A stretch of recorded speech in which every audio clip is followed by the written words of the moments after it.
Vamos a sus Biblias, acompáñenme a Juan capítulo 19 y si no tienen su Biblia por ahí, se los voy a poner aquí en la pantalla.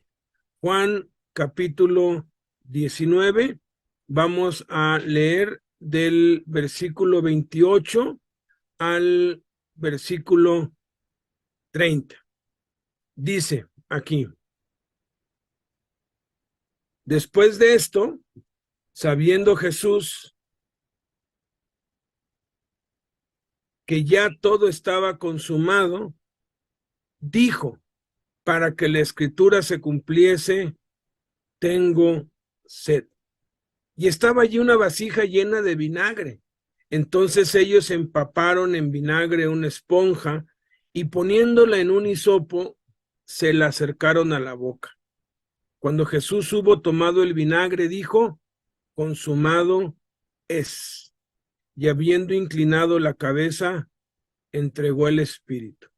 Consumado es. Esto es de lo que vamos a hablar el día de hoy.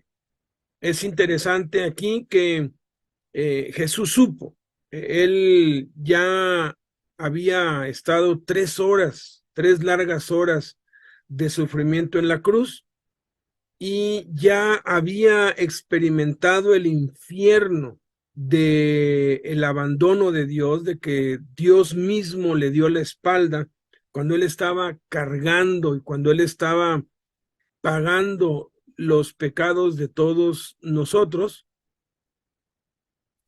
En la ocasión cuando él clamó, Dios mío, ¿por qué me has desamparado? A mí siempre me ha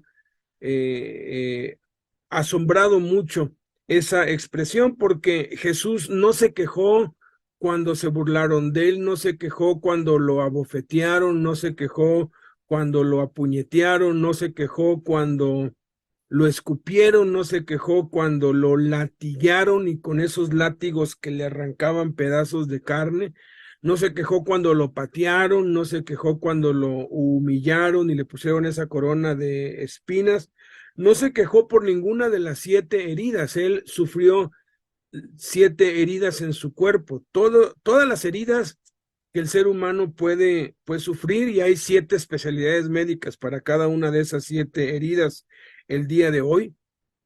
No se quejó, no se quejó cuando le metieron los clavos en las manos, las partes más sensibles del cuerpo, los pies. No se quejó cuando todos se burlaban de él y lo escarnecían. Todo eso lo soportó. Todo eso Jesús lo pudo, lo pudo pues tolerar, lo pudo eh, eh, aguantar sin reclamar, sin expresar absolutamente nada. Pero en el momento en el que el Padre, cuando Jesús estaba cargando todos nuestros pecados, cuando el Padre le dio la espalda, en ese momento no pudo soportar más, no fue incapaz de soportarlo y fue cuando entonces exclamó, Dios mío, ¿por qué me has desamparado? Y entonces dice la escritura que vino tinieblas sobre toda la tierra y después pasó el episodio cuando él encarga a María con Juan y dice, después de esto, o sea, ya después de que ya había expiado los pecados del mundo, sabiendo Jesús que ya todo estaba consumado. Entonces, al mencionar aquí esta palabra todo está implícito que no era una sola cosa, que no consumó una sola cosa, sino que consumó todo. Entonces, fueron varias las cosas. A veces pensamos que cuando Jesús murió en la cruz, lo único que él consumó en la cruz fue el perdón de nuestros pecados. Y sí, efectivamente, él allí consumó, él perdonó todos nuestros pecados. Ahorita vamos a hablar un poquito más de eso, pero no fue lo único que él hizo. Jesús no solamente eh, eh, consumó los pecados en la cruz. Hay otras 4 cosas que él hizo que pues a veces porque no se nos enseñan o porque no ponemos suficiente atención a la palabra de Dios y ignoramos, y cuando las ignoramos, entonces nos perdemos de los beneficios que conlleva el saber lo que se nos ha dado. No solamente es el perdón de los pecados, y ahorita vamos a hablar un poquito acerca de eso, porque yo he visto confusión, sobre todo en los que sí son culpables y están presos, porque en mi experiencia me he hallado a muchos que son inocentes del delito del cual los acusan, pero sí habían cometido algunos otros delitos, ¿no? O sea, los juzgan y los sentencian por un robo de autos y nunca habían robado un auto, pero habían robado casas, habían pues robado un banco u otra cosa, ¿no? Es una injusticia, sí, es cierto, no es justo, pero sí habían hecho otras cosas. Pero he conocido también hombres y mujeres, personas pues que pues llevaban una vida bien y que de pronto por un infortunio de la vida fueron a dar a la cárcel. Recuerdo a una mujer que un día iba saliendo precisamente de la iglesia donde nos congregábamos hace muchos años, allá en la colonia Joco. Y para ahorrarse, dar toda la vuelta por el eje vial, se fue por entre las callecitas. Y yendo entre las callecitas, es un pueblo, es el pueblo de Joco, vio en la calle sola a una niña llorando, una niña como de 2 años. Tomó a la niña en sus brazos y le dijo: hija, ¿qué te pasa? ¿Por qué estás sola? Volteó a ver para todos lados buscando algún adulto para pues preguntarle: esta niña está aquí, ¿de quién es? Está a media calle sola. Y de pronto de la calle que estaba como a una media cuadra, ahí venía una turba, venían como unas 20 personas con un policía. Y gritó alguien: ella es la que me la arrebató. Esto fue allá por 1990, 91. Imagínense, hoy en día eso está pasando por todos lados, ¿verdad? Están robando a los niños, los arrebatan en las calles. Eso ya pasaba, ya ha pasado siempre, solo que ahora ha aumentado mucho. Y alguien le arrebató la niña a esta mujer, pues salió corriendo, pero de pronto, como ese pueblo tiene muchas pues callecitas, es como un laberinto. Yo creo que esta mujer que hizo eso se arrepintió y dijo: mejor la dejo aquí, no vaya a ser que me vayan a agarrar. Infortunadamente, a la misma hora, en el mismo lugar, estaba esta hermana en Cristo, que ella no había hecho nada. La golpearon, la encarcelaron, perdió la razón ella fue a parar al área de inimputables, porque de pronto pues está siendo acusada por algo que no hizo. Su vida es trastornada, estuvo algunos meses sin el pleno uso de sus facultades mentales hasta que recuperó sus facultades y ya pudieron llevar su proceso, y entonces pues salió libre. Pero el punto es que la mayoría, en mi experiencia, pues sí han hecho algo malo. Hay pocos, muy pocos que no, pero la mayoría sí, como por ahí dicen, tienen cola que les pisen, ¿no? Este, Aquí está saludando. Sí, yo sé que es el caso de ustedes, de todas ustedes. Yo tengo por norma, y yo le enseño a los voluntarios que van, que no le pregunten a ningún interno por qué está ahí. Yo no les pregunto, no me interesa. yo los veo igual a todos, yo soy igual de pecador, yo soy igual de culpable que ellos. Hay un cuadro en la penitenciaría, un mural estilo Alfaro Siqueiros, cuyo título es Todos somos culpables, y luego tiene una leyenda, y si todos los que deberíamos estar presos estuviésemos presos, ¿quién cerraría las puertas? Porque aún los que somos, entre comillas, inocentes, pues hemos hecho cosas que sí merecerían cárcel. A los ojos de Dios, todos somos culpables. El punto es que como la mayoría ha hecho algo malo, como la mayoría ha defraudado, ha cometido algo impropio, ha pecado pues delante de Dios, entonces le cuesta mucho aceptar el perdón de sus pecados. Le cuesta mucho aceptar el hecho de que Dios ya los perdonó y los limpió, aunque el consenso general es que cuando Jesús murió en la cruz, murió para perdonar nuestros pecados. Hoy vamos a explorar un poquito más eso.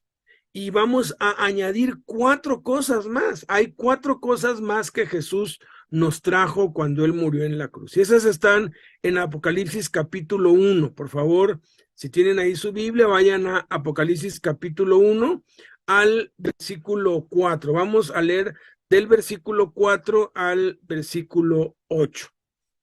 Lo voy a leer y luego vamos a ir explicando versículo por versículo y todo esto que les estoy pues contando. Empieza diciendo: Juan, a las 7 iglesias que están en Asia, gracia y paz a ustedes del que es y que era y que ha de venir, y de los 7 espíritus que están delante de su trono, y de Jesucristo, el testigo fiel, el primogénito de los muertos y el soberano de los reyes de la tierra, al que nos amó y nos lavó de nuestros pecados con su sangre y nos hizo reyes y sacerdotes para Dios su Padre. A él sea gloria e imperio por los siglos de los siglos. Amén. He aquí que viene con las nubes, y todo ojo le verá, y los que le traspasaron, y todos los linajes de la tierra harán lamentación por él. Sí, amén. Yo soy el alfa y la omega, principio y fin, dice el Señor, el que es y que era y que ha de venir, el Todopoderoso. Acá nos está identificando quién es el que está escribiendo, de parte de quién está escribiendo y a quiénes está escribiendo. Aquí está el escritor, luego a quién va dirigido el mensaje y de parte de quién, porque esa era la forma en cómo se escribían las cartas en el Nuevo Testamento. Pablo escribió la carta a los romanos, pero él no la escribió con su puño y letra. Él se la dictó a un hermano que se llamaba Tercio. O sea, Pablo iba diciendo las palabras y Tercio iba escribiéndolo en el pergamino, posiblemente porque Pablo estaba preso. Las cartas a los Efesios, Filipenses y Colosenses fueron también dictadas, aun cuando fue otro el que las transcribió, pues el autor era el mismo. De Romanos es la única carta que sabemos que el hermano Tercio fue quien escribió, pero escribió un mensaje de Pablo. Aquí vemos que quien escribió esta carta, que es el Apocalipsis, es Juan.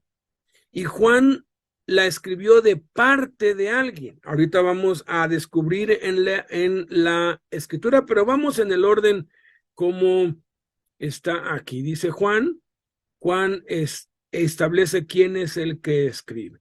Luego dice a las 7 iglesias que están en Asia. 7 iglesias que están en Asia. Aquí me surge a mí una duda, como también me surge cuando dice aquí los 7 espíritus, ¿no? Aquí pareciera que fuera una contradicción, pero la Biblia no tiene contradicciones. Los que dicen que se contradice o no es precisa es porque no entienden la palabra de Dios. Los enemigos de la Biblia dicen aquí está equivocado porque en Asia habían miles de iglesias en el año 90 y efectivamente habían miles de iglesias en el año 90 en Asia. ¿Por qué dice 7 si habían miles?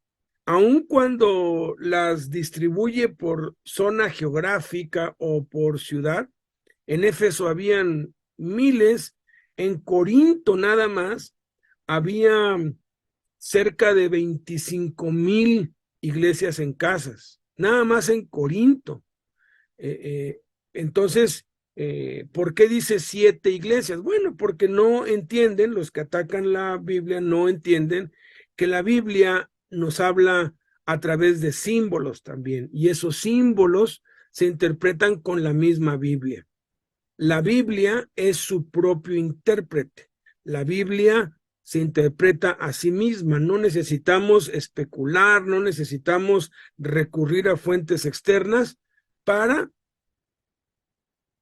poder descifrar el mensaje de la Biblia. El número 7 es un número muy particular en la Biblia, es el número de Dios, es el número de la eternidad, es un número que implica que se trasciende el tiempo y el espacio, es un número que no depende ni del tiempo ni del espacio, que va más allá de lo humano, pues está hablando aquí de eternidad. Entonces, cuando se asocia con algo terrenal, en este caso iglesias, porque luego se asocia con espíritus, y los espíritus pues no son de carne y hueso.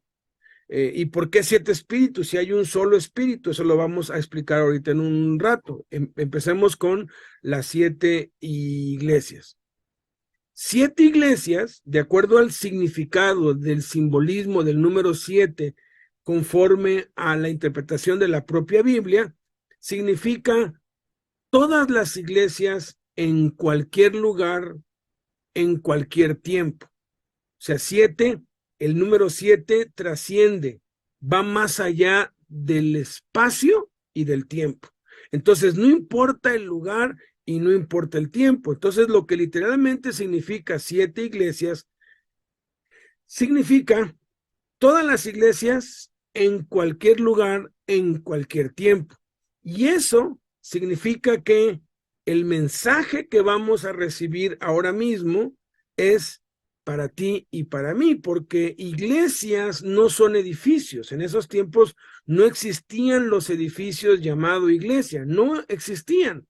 Las iglesias se reunían en las casas, en las plazas, en los parques, porque la iglesia somos nosotros, los cristianos. Ahorita los que estamos reunidos aquí, allá en el taller del maestro en Colombia, está pues Carlomán con todos los muchachos ahí. Ellos son una iglesia, pero son las personas, no es el lugar. Entonces, este mensaje, y hay que ponerle mucho cuidado, hay que ponerle mucha atención, es para todos y cada uno de nosotros, en cualquier generación, en cualquier lugar, en cualquier idioma, en cualquier tiempo, en cualquier año. Entonces, este mensaje es para los chiapanecos, para los colombianos, para los mexicanos, para los americanos, para todos.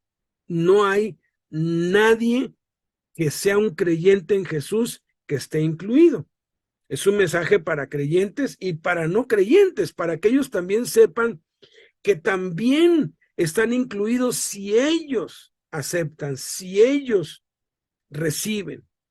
Luego les dice gracia y paz a ustedes y empieza a mencionar de parte de quién escribe. Y aquí dice del que es y que era y que ha de venir.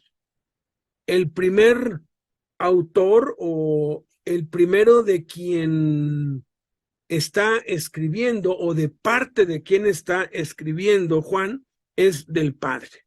El Padre Celestial es el que es, el que era y el que ha de y el que ha de venir. En el Antiguo Testamento se le conoce como Jehová. Y podemos demostrar con absoluta claridad que el Jehová del Antiguo Testamento es el Padre del Nuevo Testamento. Igual es el Jesús del Nuevo Testamento. Y dices, ¿cómo es posible? Si es que el Padre y Jesús y el Espíritu Santo son uno solo. Es un misterio, pero es cierto. Dios se ha manifestado como Padre, Hijo y Espíritu Santo. Es un solo Dios, no son tres dioses. Es un solo Dios, un único Dios, que se ha manifestado como Padre, el que es, el que era y el que ha de venir, y también se ha manifestado como Espíritu Santo. Aquí dice, y de los 7 espíritus que están delante de su trono. ¿Por qué 7 espíritus si hay un solo espíritu? Porque está hablando aquí de los 7 atributos del Espíritu Santo como el Espíritu eterno. El Espíritu Santo es el Espíritu eterno. Es un espíritu que trasciende el tiempo, ha existido desde la eternidad hasta la eternidad y trasciende el espacio. El Espíritu Santo está en cada metro cuadrado del planeta Tierra, llena toda la tierra. Por eso es que Cristo y el Padre pueden vivir dentro de nosotros, porque el Espíritu Santo es quien vive dentro de nosotros. Desde el momento en que recibimos a Cristo, el Espíritu Santo está morando dentro de nosotros. Entonces, este mensaje no solamente es del Padre, sino también es del Espíritu Santo. Y luego da el tercer autor o el tercero que por medio del cual nos manda este mensaje, esta carta, y de Jesucristo. Entonces aquí están representados el Padre, el Hijo y el Espíritu Santo, la plenitud de Dios. Dios en su totalidad, Dios como Padre, como Hijo y como Espíritu Santo están dándonos este mensaje porque es un mensaje de suprema relevancia. Por eso es que es el Padre, el Hijo y el Espíritu Santo quienes están dándonos este mensaje de vida, que es uno de los mensajes más importantes y que seguramente ya lo sabes, ya lo conoces. Si tú ya conoces las 5 cosas que fueron consumadas en la cruz y estás viviendo en ellas y estás disfrutándolas y estás compartiéndolas, entonces eso te va a ser muy útil para reafirmar y para mantenerte firme en esas 5 cosas, en esas 5 verdades, que a decir verdad son las 5 verdades más atacadas por el diablo, con doctrinas diversas, con doctrinas extrañas, con falsas doctrinas. Por eso es importante reafirmarnos en la verdad. Y para quienes no conocían estas 5 cosas, pues hoy es un día de alegría y de gozo, porque hoy vas a descubrir que no solamente Jesús murió en la cruz por causa de los pecados, sino por causa de 4 cosas más. Hay 4 cosas que él consumó. Entonces, dice aquí, describe a Jesús, testigo fiel, primogénito de los muertos, soberano de los reyes de la tierra. Entonces, empieza diciendo aquí está la primera cosa que Jesús consagró, que Jesús consumó en la cruz, y ese es el amor de Dios. Dios nos ama. Dios nos ama de una manera profunda, de una manera incomprensible, de una manera eterna. Con amor eterno te he amado, por tanto te prolongué mi misericordia, dice. Dios nos ama de una forma que no podemos comprender. Dios no nos ama porque nos portamos bien. El amor de Dios no depende de nuestra conducta. Él nos ama porque su naturaleza es así, porque Él nos creó.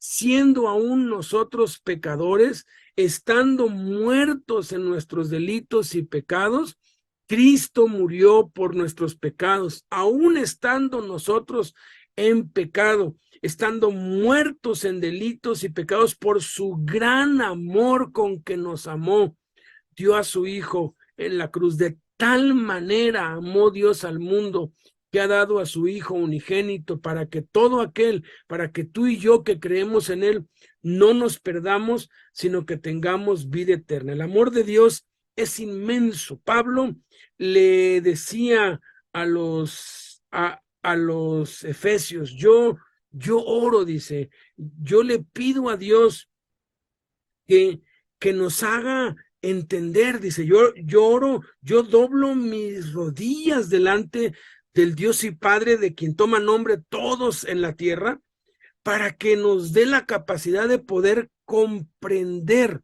Y empieza a describir la altura, la anchura, la longitud y la profundidad del amor de Cristo, que excede a todo conocimiento, para que seamos llenos de toda la plenitud de Dios. El amor de Dios es infinito. Dios no nos ama porque nos portamos bien, y no nos ama menos porque nos portamos mal. Tenemos ese trauma de niños. Nuestros padres pues hicieron el mejor trabajo que ellos pudieron, pero fallaron en muchas cosas.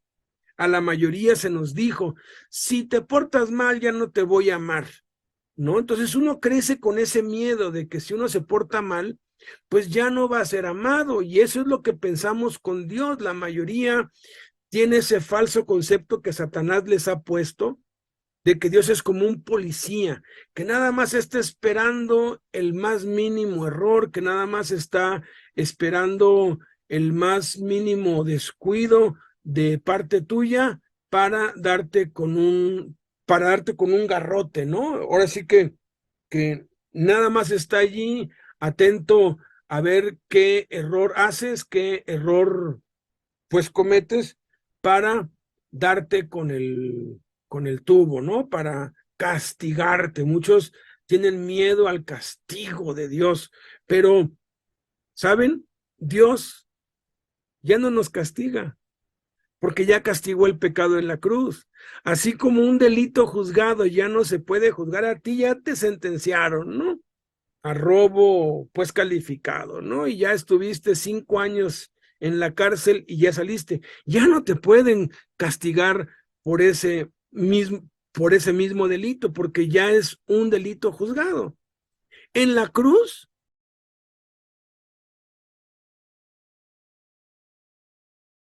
Jesús dijo, consumado es. Allí fueron castigados en Jesús todos nuestros pecados, todos nuestros delitos. Entonces, Dios ya no nos castiga. No. Oye, pero pues es que yo hice algo mal y ¡pum! Me vino el castigo. Sí, castigo sigue habiendo por el pecado. El pecado sigue siendo castigado, por supuesto. Yo no estoy diciendo que no hay castigo por los pecados y por las malas acciones que nosotros hacemos. Yo no dije eso.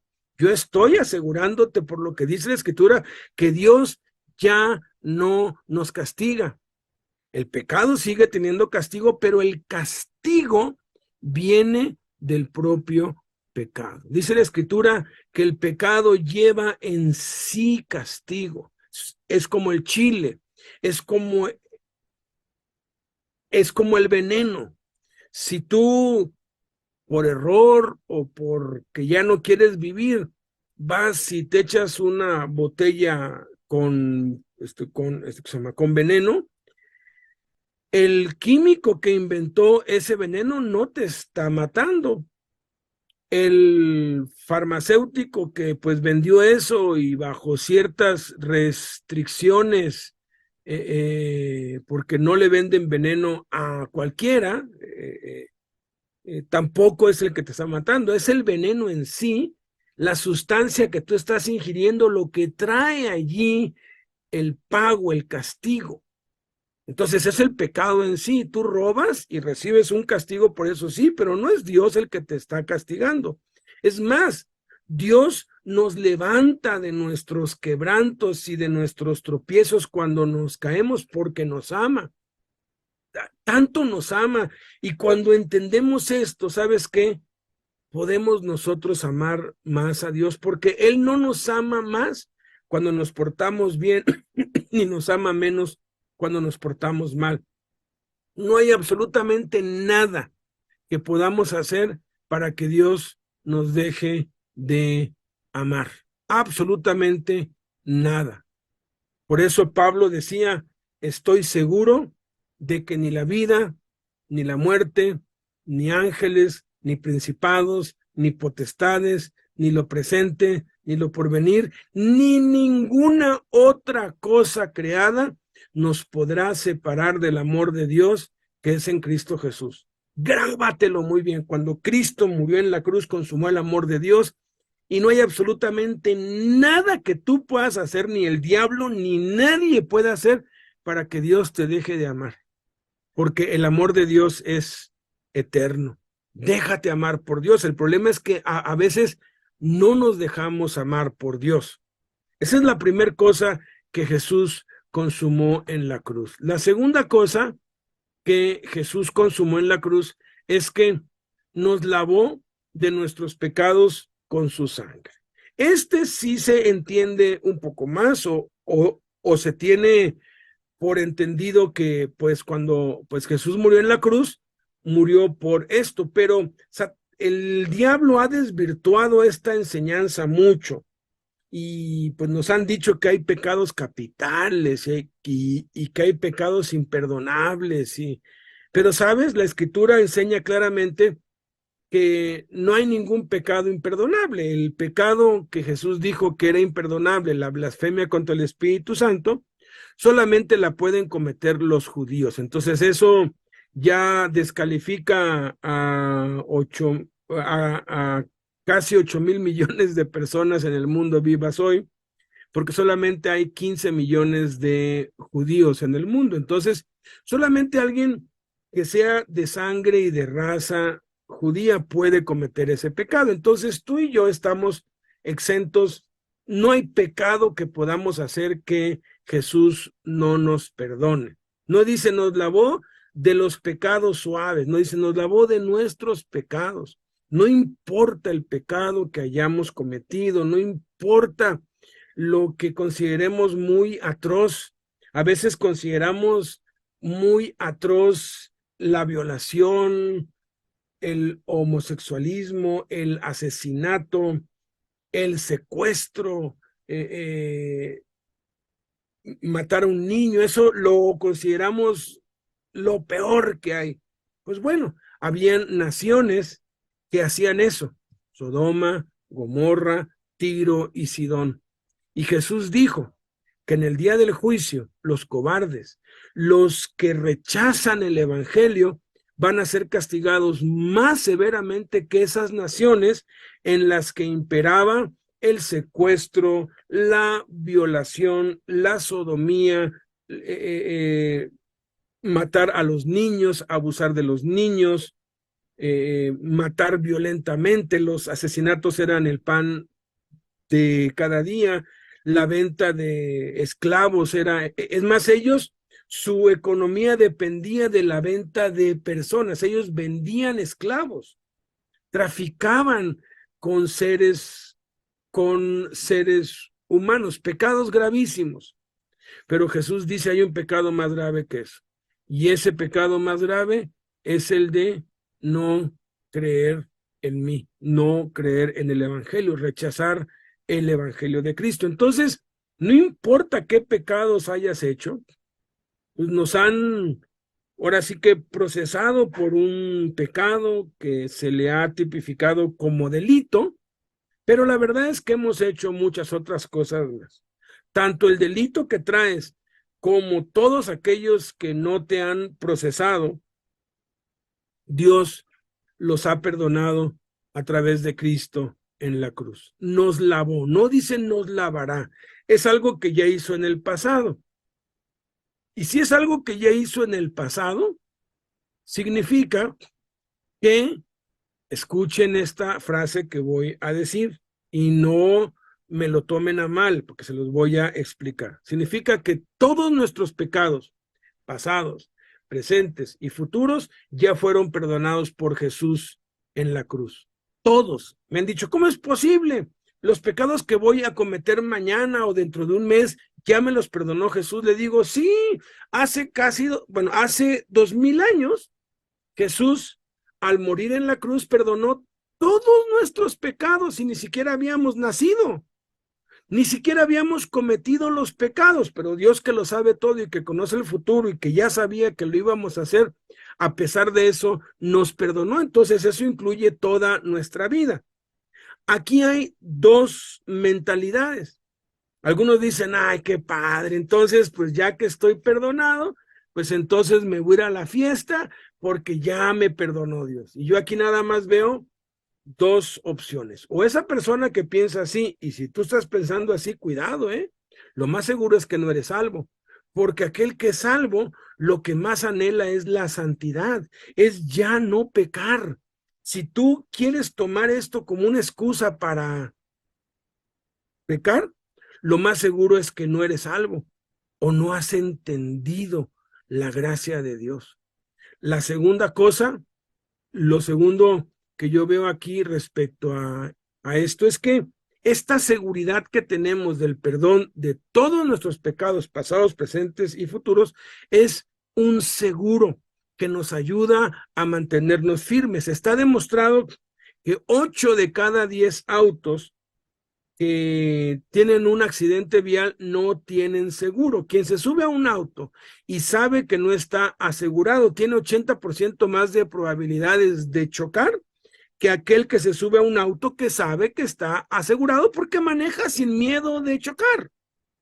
Ese miedo a chin, y si choco y no tengo seguro es lo que hace que choques. Muchos viven así, tropezando y tropezando y tropezando y tropezando porque dicen, ay, sí peco, y están con el miedo a volver a pecar y vuelven a pecar, porque no saben que ya todos nuestros pecados han sido perdonados.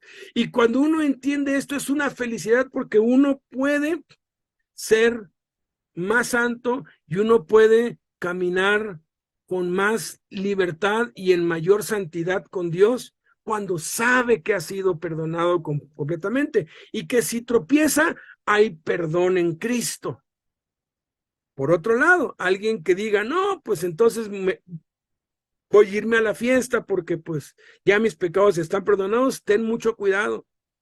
Porque es como si yo tengo un seguro de gastos médicos mayores y te digo, ¿sabes qué? Ya tengo el seguro de gastos médicos mayores, no importa si me atropello un tráiler, me pagan todos los gastos de hospitalización y cirugías y todo. Y que de pronto yo te diga, ay, como ya lo tengo, pues me voy a ir al periférico y me voy a tirar ahí para que me arrollen los carros, al fin que ya todo está pagado, hay que estar loco para hacer eso. Porque si bien Dios ya nos perdonó todos nuestros pecados, pasados, presentes y futuros, nos deja las consecuencias. Y las consecuencias, después de que me arrollen un carro, un tráiler, puede ser que yo pierda un miembro, que salgan muletas y que quede lisiado por el resto de mi vida. Lo mejor de un seguro es no usarlo. Dicen los que pues trabajan en esto, que es mejor tener un seguro y no usarlo que tener, perdón, sí, es mejor tener seguro y no usarlo que necesitarlo y no tenerlo. Y tenemos la seguridad del perdón de nuestros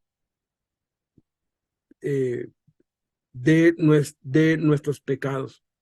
Y si tropiezas, Dios te levanta, Dios está contigo ahí, Dios es el que responde por ti. Sí, vas a sufrir las consecuencias y eso es lo que hace que tengamos temor de Dios, porque Dios nos deja sufrir las consecuencias. Por eso es que muchos ya sus pecados son perdonados, ya no debes nada a los ojos de Dios del delito que cometiste. Él ya te lavó. Porque una vez me dijo alguien, oye, si yo ya soy inocente a los ojos de Dios, ¿por qué sigo preso? Le digo, porque el pecado tiene consecuencias y tienes que vivir las consecuencias porque te sirven como una vacuna para que la próxima vez que seas tentado a pecar otra vez, pienses en eso. Aun cuando sé que me va a perdonar Dios, las consecuencias van a estar ahí, mejor ya no lo hago. Y el saber que cuentas con el perdón de Dios te ayuda a ya no pecar. Tercer cosa que él consumó en la cruz, dice, y nos hizo reyes. Nos hizo reyes. ¿Qué significa esto? Aquí está hablando no de los reyes de la tierra, no de los reyes del mundo, no de los reyes de las naciones, sino está hablando de reyes espirituales. Está hablando de un reino espiritual. Jesús le dijo a Pilato, mi reino no es de este mundo. Nosotros, como reyes espirituales, tenemos autoridad espiritual. Y esta autoridad espiritual no es sobre las naciones y sobre las gentes. Esta autoridad espiritual es una autoridad que ningún presidente, a menos que sea cristiano, tiene. Es la autoridad sobre Satanás y sus demonios. Jesús nos dijo, he aquí les doy potestad de pisotear serpientes y escorpiones y sobre toda fuerza del enemigo y nada los dañará. Es autoridad espiritual sobre el reino de las tinieblas, no sobre el reino de los hombres. El reino de los hombres ya tiene sus gobernantes, presidentes y senadores y policías. Ese es el reino de este mundo. Jesús dijo, mi reino no es de este mundo. Pero el reino de Dios, el reino de Cristo, va mucho más allá de este reino humano. Ya hay un reino que es el reino de las tinieblas. Y Jesús nos ha dado autoridad sobre ese reino de las tinieblas. Y Él nos ha dicho que en su nombre echaremos fuera demonios. Estas señales seguirán a los que creen. En mi nombre echarán fuera demonios. Hablarán nuevas lenguas, tomarán en las manos serpientes, si vivieren cosa mortífera no les hará daño, sobre los enfermos pondrán las manos y sanarán. Ahí vemos en estas 5 cosas de las señales que seguirán a los que creen, la primera autoridad. Tenemos autoridad sobre los demonios, sobre los soldados rasos del ejército del diablo que andan haciendo daño y que andan perturbando y que andan allí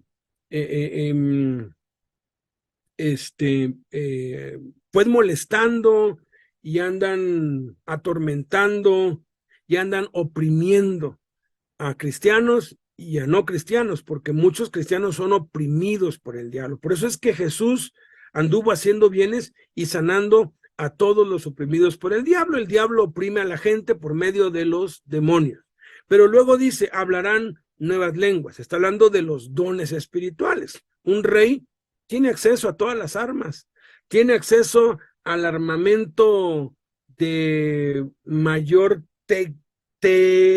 tecnología. Ahora sí que tiene el mejor armamento y las mejores armas que su país le puede dar.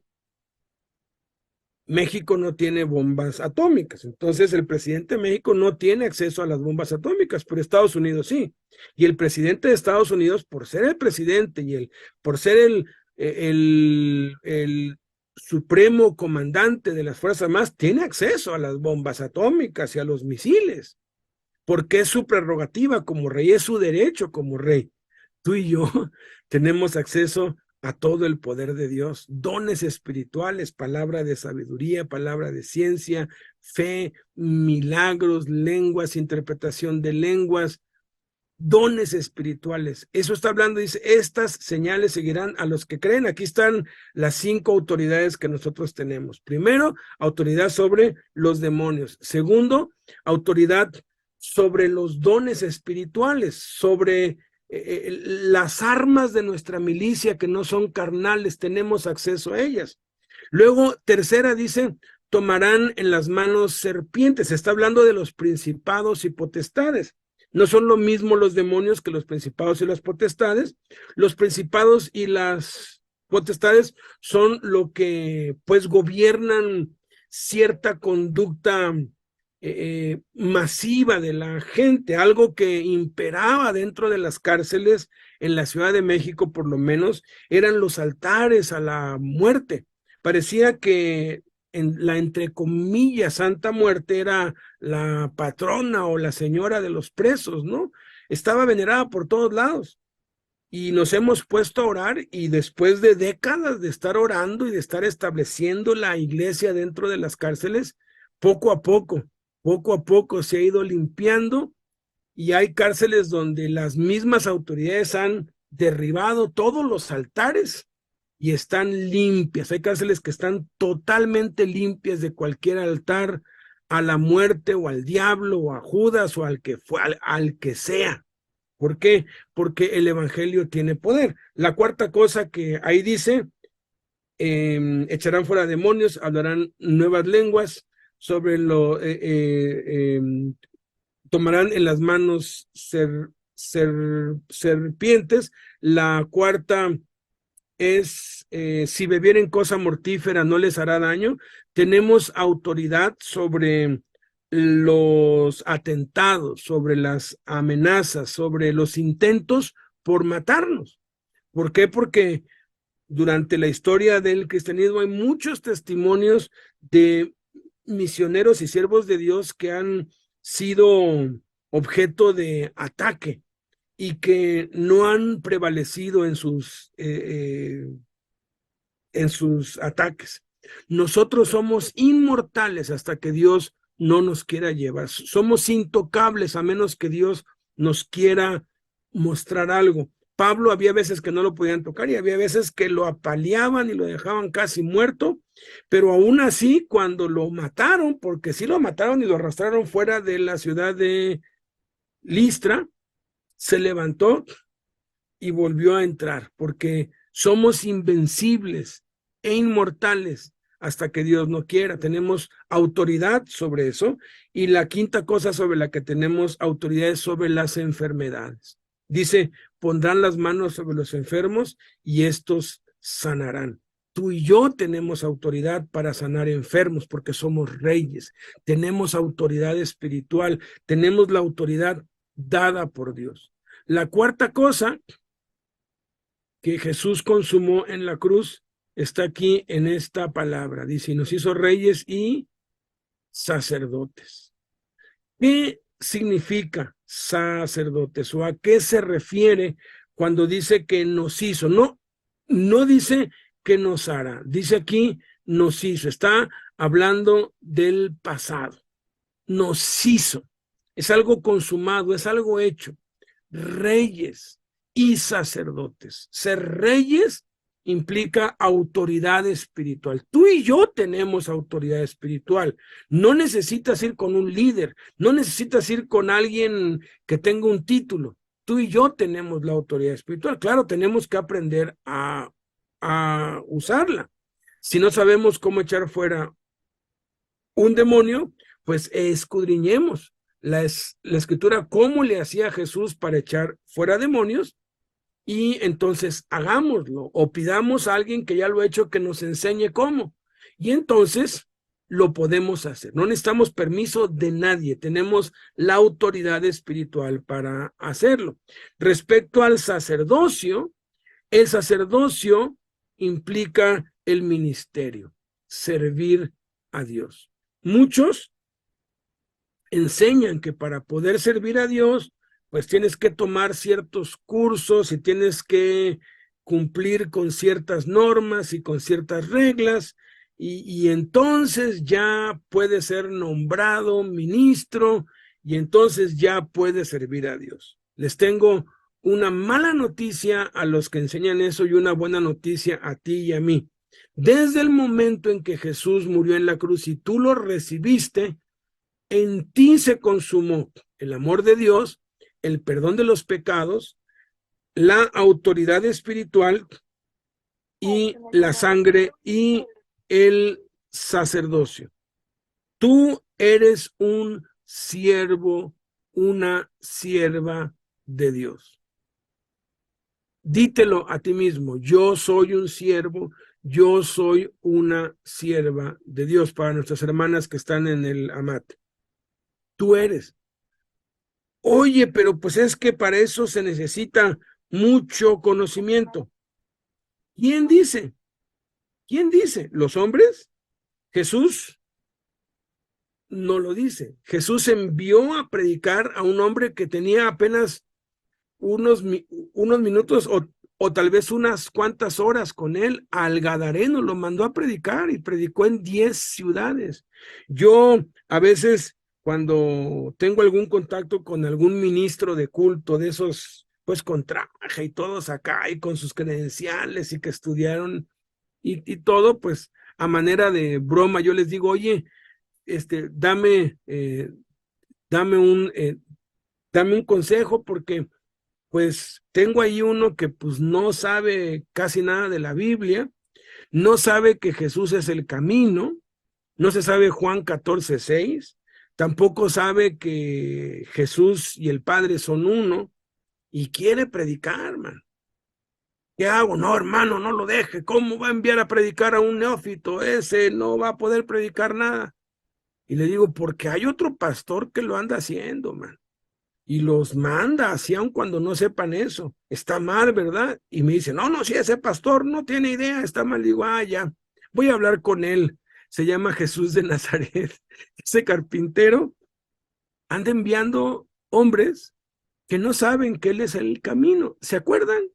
Los envió a los 12 y luego envió a 72 y echaron fuera demonios y sanaron enfermos, pero no se sabían Juan 14:6. El último día que Jesús estuvo aquí en la tierra, la última noche, les dijo, y saben a dónde voy y saben el camino. Y se acuerdan, ¿verdad? Que uno de ellos, a nombre de los 12, le dijo, no sabemos a dónde vas.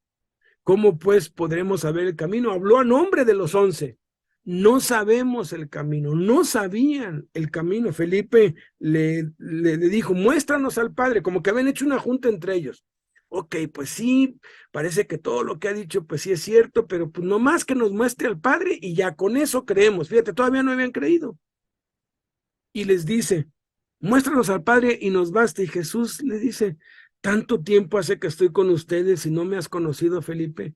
El que me ha visto a mí, ha visto al Padre. ¿Cómo pues dices tú, muéstranos al Padre? Fíjate, estaban yendo a predicar y a servir a Dios sin tener conocimiento bíblico, pero tenían el poder de Dios. Hoy hay mucho conocimiento bíblico y casi nada de poder de Dios porque limitamos a la gente. Queremos que la gente primero se vuelva erudito en la Biblia para después poder llevar la palabra de Dios a otro, y no es así, es al revés.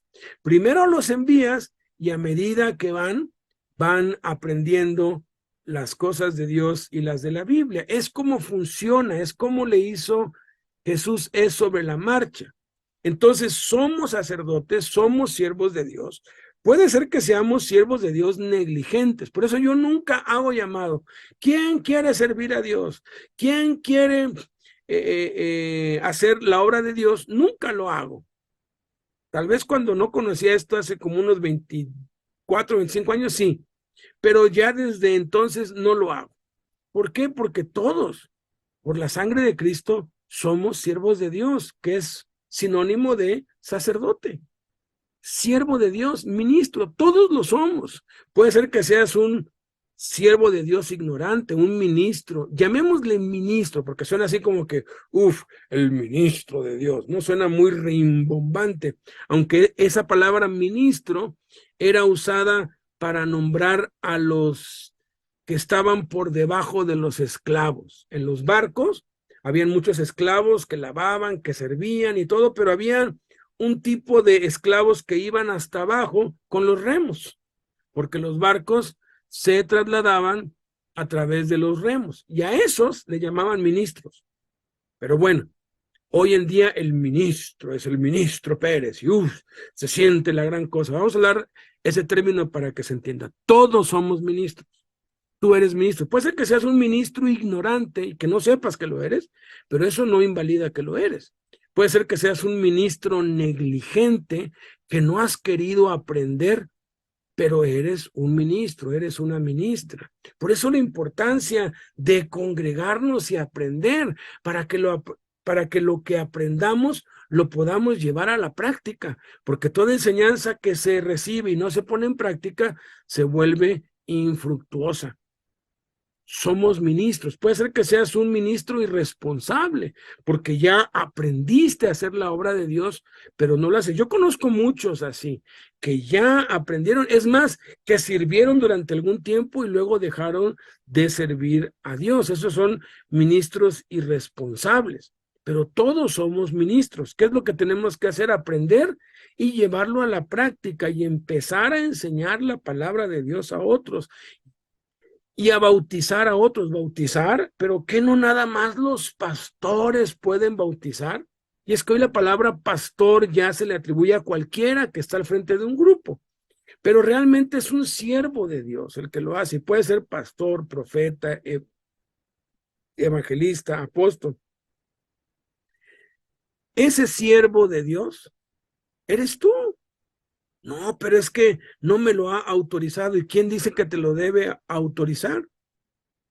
Si el que ya lo autorizó es Jesús, porque ya nos hizo. Si hay que estar bajo autoridad, claro, pero en mi casa yo puedo bautizar al que yo llevo a los pies de Cristo, porque está en mi casa yo tengo la autoridad. Tal vez no puedo bautizar en la iglesia de alguien más, pero en mi casa sí lo puedo hacer, porque soy un sacerdote del Dios Altísimo, soy un ministro de Dios.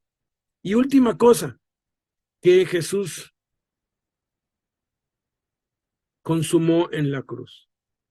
Dice, y aquí que viene con las nubes, y todo ojo le verá. La quinta cosa que Jesús consumó al morir en la cruz es la segunda venida de Cristo. Y miren, con el riesgo a que alguien tome esta grabación y saque de contexto las palabras que voy a decir, lo voy a decir de todos modos. Y lo estoy advirtiendo antes para que si de pronto dicen, ay, miren ahí anda, pues ahora sí que el hermano dijo esto, sí, pero lo dije y lo advertí. Lo voy a decir con el riesgo de que eso pase, pero tienes que entender bien por qué lo voy a decir, ¿sí? Aquí no dice que Jesús va a venir por segunda vez. Repito, Jesús no va a venir por segunda vez. ¿Sabes por qué? Porque Él ya viene. Jesús no va a venir por segunda vez porque Él ya viene. Decir que Jesús va a venir por segunda vez es que va a llegar un día en que Jesús va a decir, bueno, ya es hora, ya basta, ya la maldad ya creció mucho y que viene a la tierra. Eso no es lo que va a pasar. Lo que realmente está pasando es que Jesús ya viene en camino. Dice aquí que viene con las nubes. No dice vendrá, viene. Es un hecho que ya se inició. La segunda venida de Cristo ya inició hace 2000 años y está latente. En cualquier momento puede venir mientras hablo, puede venir en cuanto acabe, puede venir en la tarde, en la noche. Los primeros cristianos estaban tan conscientes de la segunda venida de Cristo que cuando ellos se despedían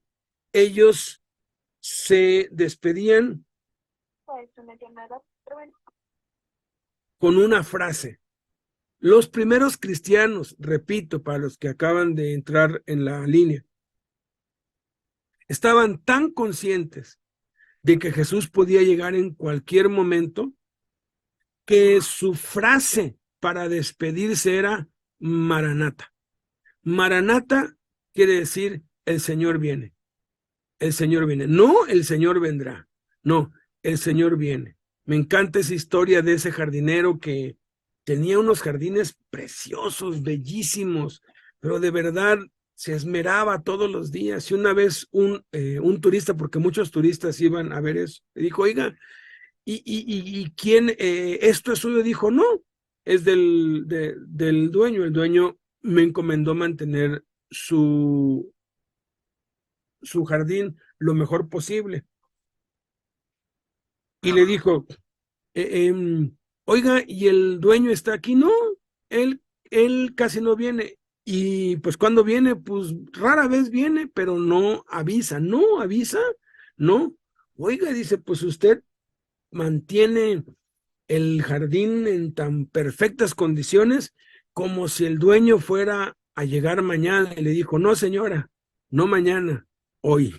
Tenemos que vivir de tal manera como si Jesús fuera a llegar el día de hoy. Cuando uno vive con esa esperanza, dice Primera de Juan capítulo 3, que el que vive con la esperanza de la segunda venida de Cristo se purifica a sí mismo. El que vive con la esperanza de la segunda venida de Cristo ejerce su autoridad espiritual sobre el pecado, sobre el diablo, sobre la carne, ejerce su sacerdocio, ejerce su privilegio de ser un ministro de Dios, disfruta la libertad del perdón de sus pecados y disfruta del amor de Dios en su vida. Es maravilloso entender y es maravilloso el poder vivir así, vivir de tal manera que Jesús puede venir hoy. Pablo tenía tanta seguridad que Jesús iba a venir mientras él estaba vivo que le escribe a los tesalonicenses. No queremos que se pues preocupen acerca de los que han muerto creyendo en Cristo. Ellos duermen. Porque el Señor mismo, con voz de arcángel, con trompeta de Dios, descenderá del cielo, y los que han muerto creyendo en Cristo resucitarán primero. Y luego dice, luego nosotros que vivimos, que estaremos vivos para la venida del Señor, seremos arrebatados juntamente con ellos. Híjoles, Pablo estaba absolutamente seguro de que Jesús iba a venir mientras él estaba vivo, porque él creía esto. Y tú y yo tenemos que creer esto. Ahora, Jesús se puede tardar 1000 años más si él quiere. Ya lleva casi 2000 años después de que Pablo murió, y Pablo estaba convencido que era en su tiempo. Qué impresionante. El tiempo es relativo. Para Dios un día son como 1000 años, y 1000 años es como un día. Para Dios han pasado 2 días después de la resurrección. Para nosotros son 2000 años, pero el punto es este. Debemos vivir cada día y terminar cada día dignos de la segunda venida de Cristo. La Escritura dice que cuando Jesús venga, muchos van a huir avergonzados. Cristianos salvos, pero que nunca hicieron nada para Dios. ¿Por qué? Porque se van a dar cuenta que sí era verdad, que sí era cierto, y que todas las recompensas que podían haber ganado las perdieron por no vivir a la altura, por no vivir con esa conciencia. Estas 5 cosas debo mantenerlas aquí en mi mente y en mi corazón. Dios me ama. Dios me ama. Soy perdonado, completamente perdonado. Soy un rey, tengo autoridad espiritual, soy un sacerdote, soy un siervo de Dios. Jesús viene y lo estoy esperando. Por su amor y el perdón de mis pecados estoy ejerciendo mi autoridad espiritual sobre el diablo, que es el que me tienta, sobre la carne, que es con la que peco, sobre el mundo, sobre las enfermedades. Estoy ejerciendo los dones espirituales y estoy sirviendo a Dios en llevar el evangelio a otros, porque Él ya viene, porque Él no se tarda. Amadas, estas 5 cosas ya fueron consumadas. No tienes que pedirlas porque ya te fueron dadas. Oye, entonces no tengo que pedir por el perdón de mis pecados. No, lo único que tienes que hacer es confesarle a Dios tus pecados. Cada vez que pecas, tienes que confesárselos. Si confesamos nuestros pecados, Dios es fiel y justo para perdonar nuestros pecados y limpiarnos de toda maldad. ¿Por qué? Porque el pecado nos ensucia, el pecado nos castiga, el pecado nos mancha. Y Dios ya sabía que lo íbamos a hacer, sí, por eso es que hace 2000 años murió, y lo que tenemos que hacer ahora es nada más confesarlo para que seamos limpiados, para que estemos dignos delante de Dios. No le tengo que pedir amor a Dios, es que no sabes cuánto me cuesta amar a mi suegra, no sabes cuánto me cuesta amar a este compañero, esta pues compañera de estancia. Y por más que le pido a Dios, dame amor, siento que la odio o que lo odio más. No, porque ya el amor de Dios ya te fue dado. En el momento en que recibiste a Jesús, recibiste el Espíritu Santo. Y dice Romanos capítulo 5 que el amor de Dios fue derramado en nuestros corazones por el Espíritu Santo que nos fue dado. Tú ya tienes el amor de Dios. ¿Qué es lo que tienes que hacer entonces? Tienes que descubrirlo. Tienes que conocer a Cristo.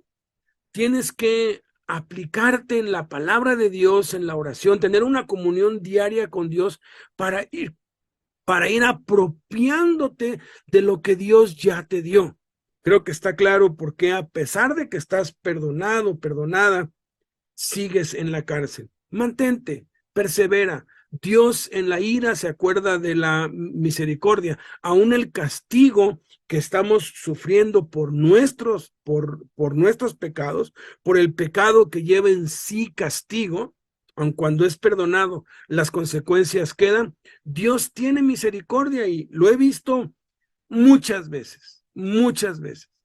A la mayoría cuando de verdad se consagran a Dios, cuando de verdad corresponden al amor y al perdón de Dios y estas 5 cosas que nos ha dado Dios, Dios les acorta, Dios les hace más leve y encima de eso hace que su estancia dentro de la cárcel no sea el infierno que era antes, hace que su paso por la cárcel sea un paso agradable, sea un paso que no es una carga, que no es algo insoportable, que es algo que se puede superar y que se puede vivir feliz a pesar de estar dentro de una cárcel, porque esa es la gracia de Dios. Estudia la Biblia, toma los cursos, descubre los dones espirituales que tienes. Tú tienes poder sobre el diablo, tienes poder sobre el pecado, tienes poder sobre la carne. Cuando el pecado viene contra ti, se nos han dado armas espirituales. Las armas de nuestra milicia no son carnales, sino son poderosas en Dios para la destrucción de fortalezas. Tienes que echar mano de las armas. Vístete de toda la armadura de Dios. Ya nos fue dada. Porque somos reyes. Es nuestro derecho como reyes. Sirve a Dios. Empieza a compartirle la palabra de Dios a tus familiares. Hay muchos que vía telefónica desde dentro de la cárcel están discipulando a su esposa, a sus hijos, a un primo, a una prima, vía telefónica. Mira, estoy tomando unos cursos y me gustaría compartirlos contigo, y esas hojas que les dan ahí dentro de la cárcel que les damos, esas hojas que les da Alan y que les dan allí en los cerezos para que las hagan, esa misma la puedes tomar y le puedes ir dictando. Mira, anota, inciso A, ¿quién es Jesucristo? Lo que dijeron otros de Cristo, lo que Jesús dijo, y ahí vas y les dictas y lees y ya estás sirviendo a Dios, ya estás enseñando la palabra de Dios a otros o a tus compañeros o compañeras dentro de la cárcel, porque tú eres un siervo de Dios, no necesitas el permiso de nadie, lo que tienes que hacer es hacerlo. Cada uno, yo se los he dicho, puede iniciar una iglesia en su estancia. Si nada más hubieran 2 cristianos en una estancia, no sé cómo sean allá en Chiapas, pero aquí en el DF son de a 7, de a 10, a veces de hasta 40 por estancia, pues bastan 2 para empezar una iglesia allí y empezar a leer la Biblia todos los días, a orar, a escudriñar la palabra de Dios, porque estamos expectantes que de un momento a otro Jesús puede venir. Tenemos que vivir cada día, conscientes. Cada vez que abrimos los ojos por la mañana, Jesús no vino mientras estaba dormido, porque cuando Él venga, algunos vamos a estar durmiendo en nuestras camas, porque va a venir en todo el mundo. Y como va a venir en todo el mundo, dice, en aquel día, todos estarán trabajando en el campo. Uno será tomado, el otro será dejado. Todos estarán durmiendo en una cama. El uno será tomado, el otro será dejado. ¿Cómo? Día y noche sí, porque cuando Él venga, si viene a esta hora, en Europa va a ser de noche. Pero si viene en la noche aquí, en Europa va a ser de día. Entonces, no importa a la hora que venga, donde estemos, Él nos va a llevar con Él. Y si abres los ojos cada día, pues no vino Jesús. Otro día más para disfrutar el amor de Dios, disfrutar el perdón de Dios, ejercer la autoridad espiritual como reyes, ejercer nuestro privilegio como siervos de Dios, porque Jesús ya viene, porque Jesús ya está en camino. Ahora, independientemente de que venga por todos en el mundo, tarde o temprano va a venir por ti y va a venir por mí. Y no importa si estamos jóvenes o no, Dios no entiendo, pero algunos se los lleva jóvenes. Hace poco en la Penny, un joven, Raimundo, 35 años, cuando mucho, consagrado a Dios, de los más metidos con Dios, de repente, pues, un dolor, y ya cuando, pues, llegaron, pues, los doctores, ya estaba muerto, ya se había ido con Dios. Y los que estuvieron pues con él cuentan que él decía, me voy con Dios, me voy con Dios, me voy con Dios. Ya llegó mi hora.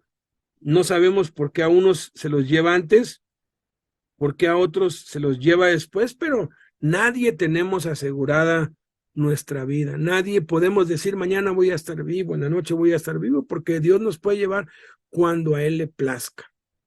Pero cuando estamos conscientes de estas 5 cosas, del amor de Dios, el perdón de Dios, la autoridad que tenemos como reyes, el privilegio que tenemos como sacerdotes y la segunda venida de Cristo, que puede ser en cualquier instante, nuestras vidas son vidas abundantes, son vidas intensas, son vidas que valen la pena vivir porque las vivimos al máximo. Yo durante mucho tiempo, yo cuanto más hubiese querido siempre estar haciendo lo que hoy hago, estar las 24 horas en las cosas de Dios, pero me tocó muchos años, 13, 14 años después de que yo conocí a Cristo, tener que trabajar 8, 10 horas diarias y en el trabajo estaba allí pensando en Cristo, memorizando versículos, empezaban a salir el Walkman salió con unos cassettes, ya me iba con mis cassettes con música o con prédicas que pues conseguía y estaba en comunión con Dios todo el día y con mi Biblia y con mis textos y en los tiempos muertos escribiendo y dándole ejemplo a los otros compañeros y ganando a otros a la hora de las comidas, a la salida, pero metido en las cosas de Dios. No importa lo que hagas, vive para Cristo. Entonces, les dejo esto en su corazón. Vamos a orar. Quisiera que nos apoyes orando, Alan, si ya puedes. Abre tu micrófono si ya te es posible. Ok, perfecto.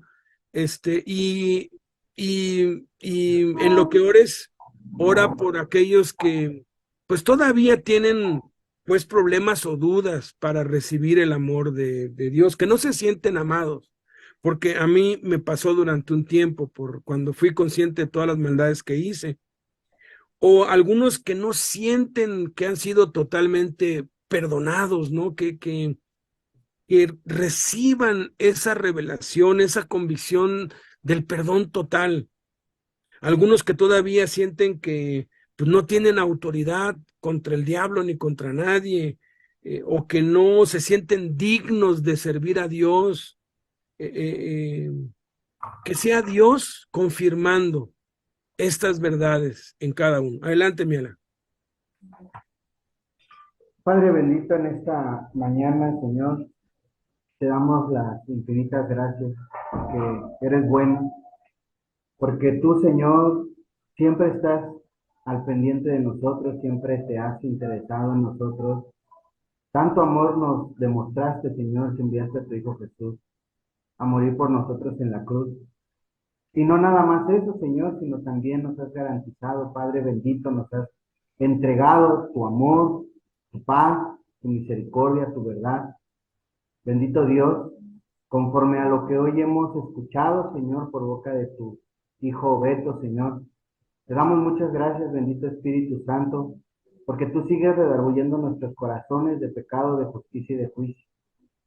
Y también te doy gracias, Señor, y te pido que todos los que estamos, que escuchamos o que van a escuchar más adelante esta grabación, Señor, que seas tú, bendito Padre, reafirmándonos, Señor, en la seguridad de tu presencia, en la seguridad de tu amor, en la seguridad, Padre bendito, de tus dones, Señor, que tú nos has dado al recibirte, Jesús, en nuestro corazón.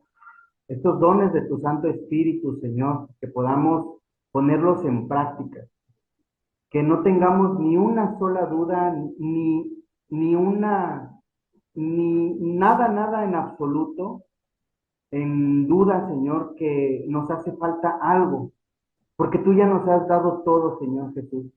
A todos los que creemos en ti, Padre, a todos los que creemos en ti, Jesús, tú nos has armado, Señor, de toda la herramienta, de toda tu armadura, Señor, pero sobre todo, Padre, de tu amor, de tu misericordia, de tu paz, de tu perdón.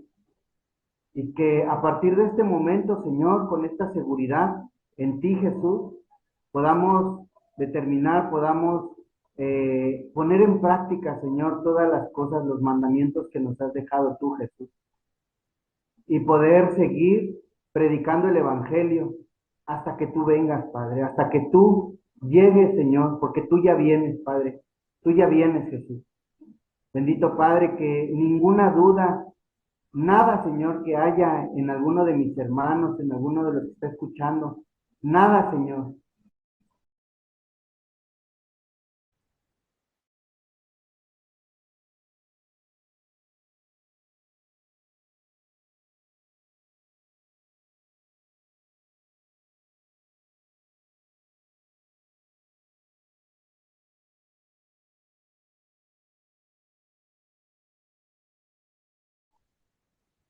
y de esa paz que sobrepasa todo entendimiento que ya nos has dado, Padre.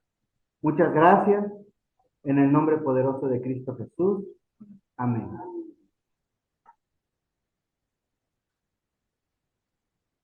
¿No te escuchas o no te escuchamos? Muchísimas gracias, Alan. Muchísimas gracias a todos los que hoy se conectaron vía Zoom, vía YouTube, vía Facebook. Nos vemos primeramente Dios en la tarde. Muchas gracias a nuestras hermanas del Amate. Dios les bendiga. Pongan en práctica lo que estamos viendo y hagan sus tareas ahí con Alan. Que Dios les dé la inteligencia, la sabiduría y acorte sus días allí en la cárcel. Nos vemos el próximo lunes y los que puedan, pues nos vemos en la tarde a las 5. Va a estar nuestro hermano Marco del Bosque de Irving, Texas, y yo les voy a dar el tema de nada hay imposible para Dios. Hasta luego. Hasta luego. Bendiciones de Colombia, bendiciones.